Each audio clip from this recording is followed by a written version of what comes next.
أعوذ بالله من الشيطان الرجيم. بسم الله الرحمن الرحيم. الحمد للہ وکفا والسلام علی عبادہ الذین اصطفیٰ۔ امام بخاری رحمۃ اللہ علیہ نے سیدنا ابو ہریرہ رضی اللہ تعالیٰ عنہ سے اللہ کے رسول صلی اللہ تعالیٰ علیہ وسلم کے ارشاد نقل کیا ہے کہ وفی الرکاز الخمس، کہ رکاز میں خمس پانچواں حصہ واجب ہے۔ امام محمد رحمۃ اللہ علیہ نے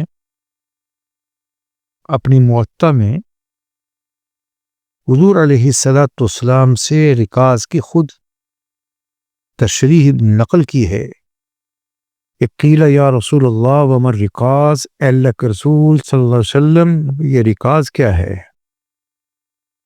قال، آپ نے فرمایا المال الذي خلقه اللہ تعالی فی الارض یوم خلق السماوات والارض فی هذه المعادن ففیها الخمس۔ آپ نے فرمایا یہ وہ مال ہے جو اللہ تعالیٰ نے اس زمین کے معادن کانوں میں آسمانوں اور زمین کی پیدائش کے دن پیدا کیا، اور ان معدنیات میں خمس یعنی پانچواں حصہ بطور زکوٰۃ کے واجب ہے۔ علماء نے نقل کیا کہ زمین سے جو چیزیں نکلتی ہیں اس کی دو صورتیں ہیں، یا تو وہ معدنیات اور کان کی صورت میں کان سے بطور معدنیات کی نکلیں گی، یا وہ کسی نے دفن کی ہوں گی، اس کو دفینہ کہتے ہیں۔ تو جو چیزیں کان سے نکلیں ان کی دو قسمیں ہیں، یا تو وہ چیز جامد ہوگی سالڈ، یا وہ لیکوڈ ہوگی۔ پھر جو سالڈ ہیں جامد ہیں ان کی دو قسمیں ہیں،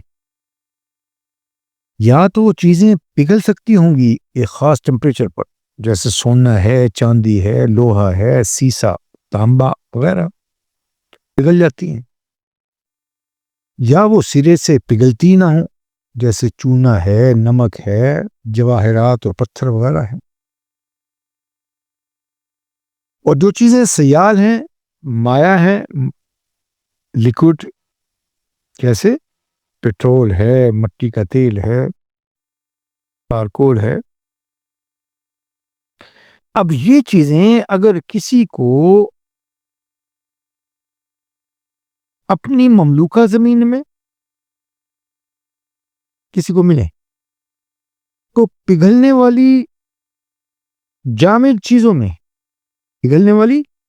چیزوں میں جیسے سونا ہے، چاندی، اس میں اللہ کے رسول نے نقل کیا کہ پانچواں حصہ یعنی 20% مال بیت المال میں دیں گے، اور باقی جو مال جسے ملا ہے اس کا ہوگا۔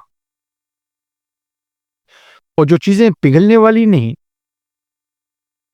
جامد ہیں یا سیال چیزیں ہیں، اس میں کوئی زکوٰۃ وغیرہ نہیں۔ اب ایسے ہی اگر کسی کو کوئی دفن کی ہوئی چیز ملے اور اس میں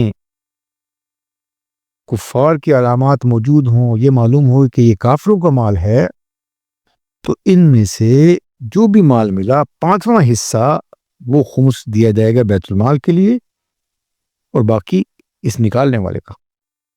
اور اگر وہ ساری چیزیں جو ڈھونڈی ملی ہیں اس میں علامات ملے کہ یہ مسلمانوں کی ہیں، تو پھر وہ مال وہ سارا کا سارا لقطہ کے حکم میں ہوگا، جسے ملا ہے اس کا نہیں، بلکہ وہ ایسا مال ہے جو کسی کو گرا پڑا ملا ہو، وہ فقراء نازار کے لیے تو جائز ہے، مالدار کے لیے اس کا استعمال کرنا جائز نہیں ہے۔